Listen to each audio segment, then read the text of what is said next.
Hello every one. ഇന്നത്തെ ഈ വീഡിയോയിൽ നമ്മൾ ഒരു പ്രധാനപ്പെട്ട പീഡിയാട്രിക് ഹെൽത്ത് ഇഷ്യൂ ആണ് ഡിസ്കസ് ചെയ്യുന്നത്. ഒരു കിഡ്നി ഡിസീസ് ആണ്. നമ്മളുടെ എൻക്ലെക്സാറിന് അല്ലെങ്കിൽ DHA, ഹാദ് അങ്ങനെയൊക്കെയുള്ള കോമ്പറ്റിറ്റീവ് എക്സാംസിൽ വളരെ പ്രധാനമായിട്ട് വരുന്ന ഒരു ടോപ്പിക്കാണിത്. ഇത് ചിലപ്പോൾ നിങ്ങൾ കേട്ടിട്ടുണ്ടാവാം. നമ്മളുടെ നഴ്സിംഗ് ക്ലാസ്സുകളിലൊന്നും ഇത് അത്ര വളരെ കോമൺ ആയിട്ട് വലിയ ഇമ്പോർട്ടൻസ് കൊടുത്ത് പഠിപ്പിക്കുന്നില്ല. കാരണം ഇതൊരു കുറച്ച് റെയർ ആയിട്ടുള്ള ഒരു കണ്ടീഷനാണ്. അപ്പം അതിൻ്റെ പേര് നെഫ്രോബ്ലാസ്റ്റോമ, അല്ലെങ്കിൽ അതിനെ നമ്മൾ പറയുന്ന പേര് വിംസ് ട്യൂമർ എന്നാണ്.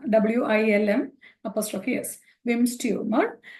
ഈ വിംസ് ട്യൂമറിനെ പറ്റി പറയുകയാണെങ്കിൽ this is the most common intra abdominal kidney tumour of childhood. കൊച്ചുകുട്ടികളിൽ ഏറ്റവും കോമൺ ആയിട്ട് കാണുന്ന ഒരു ഇൻട്രാ അബ്ഡോമിനൽ ട്യൂമർ. അപ്പം നമ്മൾ പീഡിയാട്രിക് നഴ്സിംഗ് ഒക്കെ പഠിക്കുമ്പോൾ പലപ്പോഴും നമ്മൾ പഠിക്കാറുണ്ട്, ഈ ചിൽഡ്രനിൽ ഏറ്റവും കൂടുതലായിട്ട് വരുന്നത് ബ്ലഡ് ക്യാൻസേഴ്സ്, അതായത് ലുക്കീമിയാസ് ആണ്. അപ്പോൾ അവർക്ക് ഈ ട്യൂമേഴ്സ് ഉണ്ടാകുന്നത് കുറച്ച് റെയറാണ്. പക്ഷെ ഇവിടെ ഈ വിംസ് ട്യൂമർ അഥവാ നെഫ്രോ എന്നുള്ള പേര് കേൾക്കുമ്പോൾ തന്നെ മനസ്സിലാക്കിക്കോണം, അത് കിഡ്നിയുമായിട്ട് റിലേറ്റഡ് ആണ്. അപ്പോൾ ഈ നെഫ്രോബ്ലാസ്റ്റോമ ഒരു അത്ര വളരെ കോമൺ എന്ന് പറയാൻ പറ്റത്തില്ല.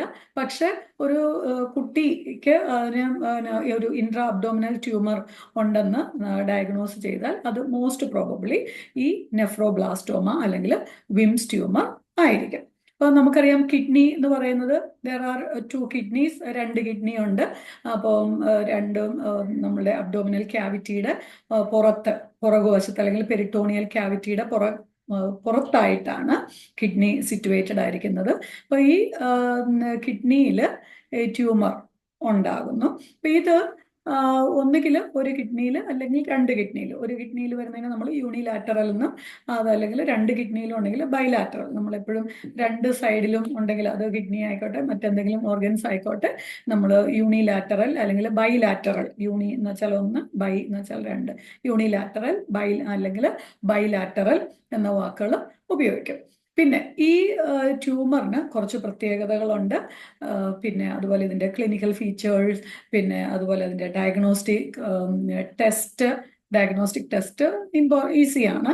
പക്ഷെ ഡയഗ്നോസ് ചെയ്ത് കഴിഞ്ഞാൽ നമ്മളുടെ നഴ്സിംഗ് മാനേജ്മെന്റ്, പിന്നെ അതുപോലെ മറ്റ് മെഡിക്കൽ മാനേജ്മെന്റ് ഒക്കെ കുറച്ച് ഇമ്പോർട്ടൻ്റ് ആണ്.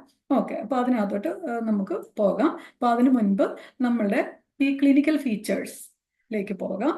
ക്ലിനിക്കൽ ഫീച്ചേഴ്സിലേക്ക് പോകുന്നതിന് മുമ്പ് വളരെ പ്രധാനപ്പെട്ട ഒരു കാര്യം എന്ന് പറയുന്നത്, ഇത് ഏറ്റവും കൂടുതലായിട്ട് അല്ലെങ്കിൽ ഒരു പീക്ക് ഇൻസിഡൻസ് എന്ന് പറയുന്നത് ഒരു 3 years ഓഫ് ഏജ് എന്ന് വെച്ചാൽ ഒരു ടോഡ്ലറിലാണ് ഇത് വളരെ കോമൺ ആയിട്ട് കാണുന്നത്. ഇത് പലപ്പോഴും വളരെ ആക്സിഡൻ്റൽ ആയിട്ട്, ഇപ്പം അമ്മമാർ കൊച്ചിനെ കുളിപ്പിക്കുകയൊക്കെ ചെയ്യുമ്പോഴത്തേക്കും ആയിരിക്കും ചിലപ്പോൾ ഇത് പാൽപേറ്റ് ചെയ്യുന്നത്. അപ്പോൾ അങ്ങനെയൊക്കെ ഉണ്ടാകാനുള്ളൊരു സാധ്യതയുണ്ട്. പിന്നെ അതുപോലെ ഒരു പ്രത്യേകതയുള്ളത്, ഇതിന് കുറച്ചൊരു ജനറ്റിക് ഇൻഹെറിറ്റൻസ് ഉണ്ട്. എന്ന് പറഞ്ഞാൽ ഇപ്പം മൂത്ത കൊച്ചിന് അല്ലെങ്കിൽ ഒരു വീട്ടിലെ മൂത്ത കൊച്ചിന് ഇങ്ങനെ ഒരു ഡയഗ്നോസിസ് ഉണ്ടായിട്ടുണ്ടെങ്കിൽ അതിന് താഴെയുള്ള പിള്ളേരെയൊക്കെ നമ്മൾ അസസ് ചെയ്യാറുണ്ട്. കാരണം ഇതിനൊരു ജനറ്റിക് ഇൻഹെറിറ്റൻസ് ഒരു സാധ്യത ഉണ്ട്. പിന്നെ അതുപോലെ മറ്റ് ചില കൺജനിറ്റൽ അനോമലീസിന്റെ കൂടെയും ഇത് ഉണ്ടാകാനുള്ള ഒരു സാധ്യതയുണ്ട്. പിന്നെ നമ്മൾ ക്ലിനിക്കൽ ഫീച്ചേഴ്സിലേക്ക് വരികയാണെങ്കിൽ, നമ്മൾ നേരത്തെ പറഞ്ഞ പോലെ ഇതൊരു അബ്ഡോമിനൽ ട്യൂമർ ആണ്. അപ്പോൾ അതുകൊണ്ട് തന്നെ ഒരു മാസ് അല്ലെങ്കിൽ ഒരു സ്വെല്ലിങ് നമ്മൾ ചിലപ്പോൾ പാൽപേറ്റ് ചെയ്യാം. പ്രത്യേകിച്ച് നേരത്തെ പറഞ്ഞതുപോലെ ആക്സിഡൻ്റലി ആയിരിക്കും പലപ്പോഴും ഇത് കണ്ടുപിടിക്കുന്നത്. പിന്നെ ഇത് പലപ്പോഴും ഒരു ഫേം ആയിട്ടുള്ള കുറച്ച് സോളിഡ് ആയിട്ടുള്ള കട്ടിയായിട്ടുള്ള ഒരു മാസായിട്ടാണ് നമുക്ക് ഫീൽ ചെയ്യുന്നത്. പിന്നെ അതുപോലെ ഇതിന് പെയിൻ ഒന്നുമില്ല. ഓക്കെ, അപ്പോൾ അതുകൊണ്ട് തന്നെ നമ്മൾ ചിലപ്പം അങ്ങനെ തൊട്ടാൽ വേദനയൊന്നും ഇല്ലാത്തത് കൊണ്ട് തന്നെ ചിലപ്പം അത് ഇഗ്നോർ ചെയ്യാനൊക്കെ ഉള്ള സാധ്യതയുണ്ട്. അപ്പോൾ അതുകൊണ്ട് തന്നെ ചിലപ്പോഴൊക്കെ ഡയഗ്നോസിസ് ലേറ്റ് ആകാനുള്ള സാധ്യതയും ഉണ്ട്. പിന്നെ ഇതിൻ്റെ ഒരു പ്രത്യേകത എന്ന് വെച്ചാൽ, ഇത് ഈ കിഡ്നിയിൽ ഉണ്ടാകുന്ന ട്യൂമർ ആയതുകൊണ്ട്, കിഡ്നി നമുക്കറിയാം ഈ വെർട്ടിബ്രൽ കോളത്തിൻ്റെ 2 സൈഡിലുമായിട്ടൊക്കെ ആണ് ഇരിക്കുന്നത്. അപ്പോൾ ഇത് ഒരു കിഡ്നിയിൽ മാത്രമേ ഉള്ളെങ്കിൽ ഇത് ഒരു 1 സൈഡ് ട്യൂമർ എന്ന് പറയുന്നത് ഒരു സൈഡിൽ മാത്രമായിട്ടായിരിക്കും ഫീൽ ചെയ്യുന്നത്. അല്ലാണ്ട് ഈ മിഡിൽ ലൈൻ ക്രോസ് ചെയ്ത് കാണാറില്ല. പിന്നെ അതുപോലെ this will be deep within the flank. ആ ഫ്ലാങ്ക് റീജിയൻ, ഫ്ലാങ്ക് എന്ന് പറയുന്നത് നമ്മുടെ എളി എന്ന് പറയുന്ന ആ ഒരു ഏരിയയിൽ കുറച്ച് ഡീപ്പായിട്ടായിരിക്കും കാണുന്നത്. പിന്നെ അതുപോലെ ഇതിനകത്ത് ഉണ്ടാകാവുന്ന കുറച്ച് ചില ലക്ഷണങ്ങൾ എന്ന് പറയുന്നത് യൂറിനറി റിട്ടൻഷൻ. യൂറിനറി റിട്ടൻഷൻ എന്ന് വെച്ചാൽ യൂറിൻ പോകുന്നില്ല. അതുപോലെ ഹെമച്യൂറിയ, ഹിമച്യൂറിയ, ഹീം എന്നുള്ള വാക്ക് എപ്പോഴും ബ്ലഡിനെ റിലേറ്റ് ചെയ്യുന്നു. Urea, haematuria, blood in the urine ഉണ്ടാകാനുള്ള സാധ്യതയുണ്ട്. പിന്നെ അതുപോലെ ഇങ്ങനെ ഈ ഇതിനകത്ത് ഹെമറേജ്, ഈ ട്യൂമറിന് ഒരു പ്രത്യേകതയുണ്ട്. ട്യൂമർ മിക്കവാറും എൻക്യാപ്സുലേറ്റഡ് ആയിരിക്കും. അതിൻ്റെ പുറമെ ഒരു ക്യാപ്സ്യൂൾ ഉണ്ട്. അപ്പോൾ ഈ ക്യാപ്സ്യൂൾ പൊട്ടാതെ സൂക്ഷിക്കുക എന്നുള്ളത് വളരെ പ്രധാനമാണ്. പിന്നെ അതുപോലെ ഈ ട്യൂമർ ചിലപ്പോൾ ബിനൈനും ചിലപ്പോൾ മാലിഗ്നന്റും ആകാനുള്ള സാധ്യതയുണ്ട്. അപ്പോൾ ഈ മാലിഗ്നന്റ് എന്ന് വെച്ചാൽ ക്യാൻസറസ്, ബിനൈൻ എന്ന് വെച്ചാൽ നോൺ ഹാർംഫുൾ, ക്യാൻസറസ് അല്ല, നോൺ ക്യാൻസറസ് ആയിട്ടുള്ള. അപ്പം ബിനൈൻ ഓർ മാലിഗ്നന്റ്, ഈ വാക്കുകളെല്ലാം വളരെ ഇമ്പോർട്ടൻ്റ് ആണ്.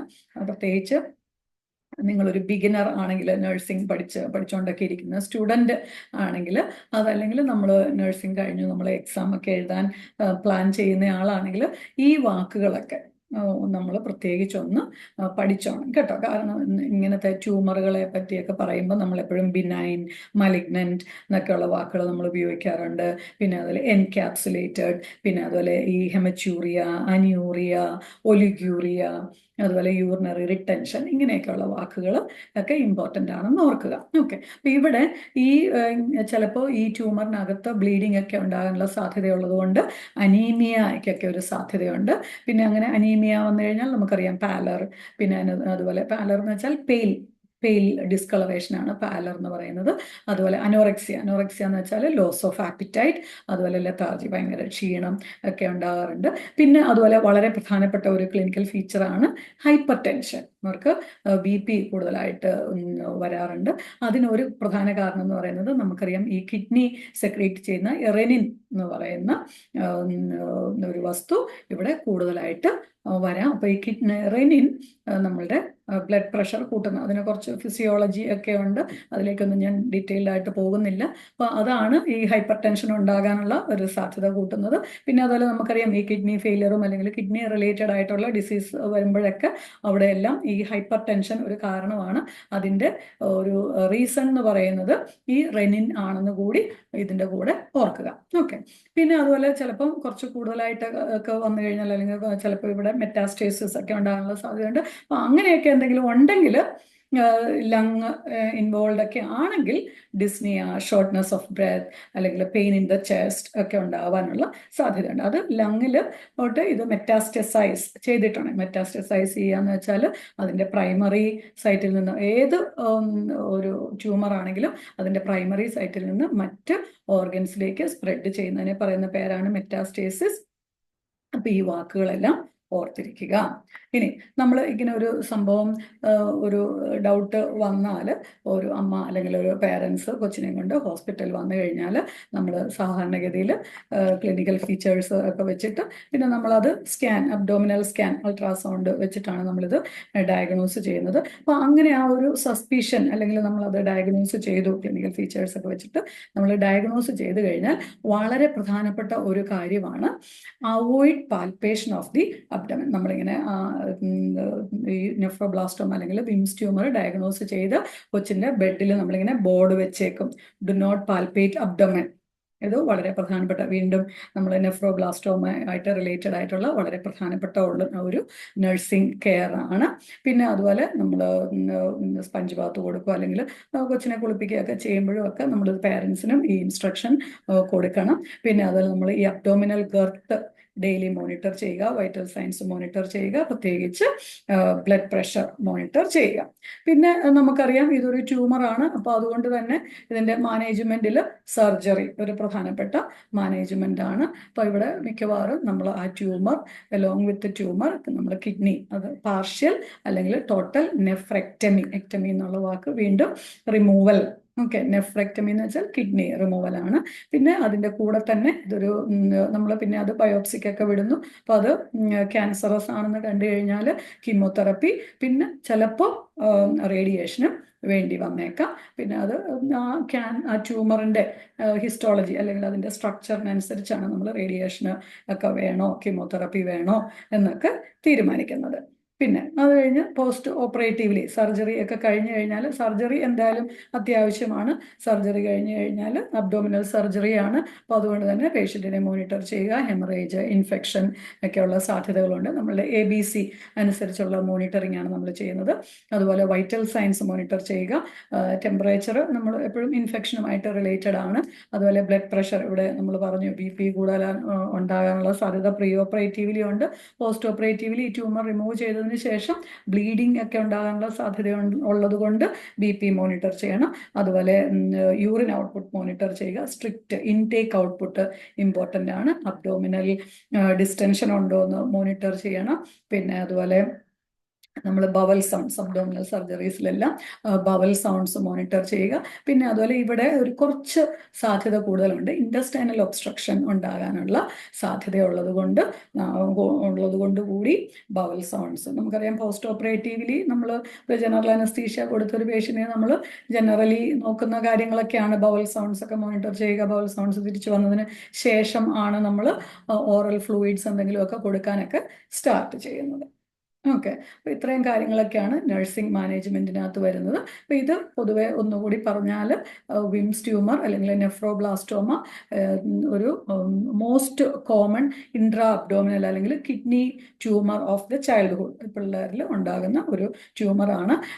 പിന്നെ ഇത് സാധാരണ ഒരു 3 years ആ ഒരു സമയത്താണ് നമ്മൾ കണ്ടുപിടിക്കുന്നത്. പിന്നെ ഇതിനകത്ത് ഏറ്റവും പ്രധാനപ്പെട്ട കാര്യം എന്ന് പറയുന്നത് do not palpate the abdomen. Please remember this. Okay, do not palpate the abdomen. പിന്നെ ഈ കൊച്ചിന് ഉണ്ടാകുന്ന ക്ലിനിക്കൽ ഫീച്ചേഴ്സിൽ ഹൈപ്പർ ടെൻഷൻ ഇമ്പോർട്ടൻ്റ് ആണ്. ഹെമച്യൂറിയ, പാലർ, അനീമിയ അങ്ങനത്തെ കാര്യങ്ങളൊക്കെ ഇമ്പോർട്ടൻ്റ് ആണ്. പിന്നെ അതുപോലെ നമ്മൾ പേരൻസിനെ നമ്മൾ സപ്പോർട്ട് ചെയ്യുക. കാരണം പെട്ടെന്ന് കൊച്ചിന് ക്യാൻസർ ഒക്കെ ഡയഗ്നോസ് ചെയ്ത് കഴിയുമ്പോൾ അവർ ഭയങ്കരമായിട്ട് എന്താ പറയുന്നത് ഒരു ടെൻഷൻ ഒക്കെ വരാം അല്ലേ. അപ്പോൾ അതുകൊണ്ട് തന്നെ അവരെ സപ്പോർട്ട് ചെയ്യുന്ന പാരൻ്റൽ സപ്പോർട്ട് ഇമ്പോർട്ടൻ്റ് ആണ്. പിന്നെ അതുപോലെ ഈ കൊച്ചിനെ മോണിറ്റർ ചെയ്യുക. അതുപോലെ ഈ ട്യൂമർ എൻക്യാപ്സുലേറ്റഡ് ആണ്. അതൊരു കാരണവശാൽ പൊട്ടരുത്. ഓക്കെ, അപ്പം അങ്ങനെ പൊട്ടിക്കഴിഞ്ഞാൽ ഇത് സ്പ്രെഡ് ചെയ്യാനുള്ള സാധ്യത വളരെയധികം കൂടും. പ്രത്യേകിച്ച് നമ്മളുടെ ലിംഫ് സിസ്റ്റത്തിൽ കൂടെ അതുപോലെ ബ്ലഡ് സ്ട്രീമിൽ കൂടെയൊക്കെ ഇത് മറ്റ് ഏരിയയിലേക്ക് മെറ്റാസ്റ്റസൈസ് ഒക്കെ ഉണ്ടാകാനുള്ള സാധ്യത വളരെ കൂടുതലാണ്. ഓക്കെ, അപ്പോൾ അതുകൊണ്ടാണ് നമ്മൾ അങ്ങനെ do not palpate the abdomen എന്നുള്ള കാര്യം വളരെ ഇമ്പോർട്ടൻ്റ് ആയിട്ട് പറയുന്നത്. ഓക്കെ, അപ്പോൾ ഇത് വളരെ പ്രധാനപ്പെട്ട ഒരു ടോപ്പിക്കാണ്. നിങ്ങൾക്ക് എല്ലാവർക്കും ഇത് മനസ്സിലായി എന്ന് ഞാൻ വിചാരിക്കുന്നു. പിന്നെ ഇതുപോലെയുള്ള കുറച്ച് സ്പെസിഫിക് ആയിട്ടുള്ള പർട്ടിക്കുലർ ആയിട്ടുള്ള ചില ടോപ്പിക്സും ഒക്കെ ആയിട്ട് ഞാൻ തിരിച്ചു വരുന്നതായിരിക്കും. Thank you very much.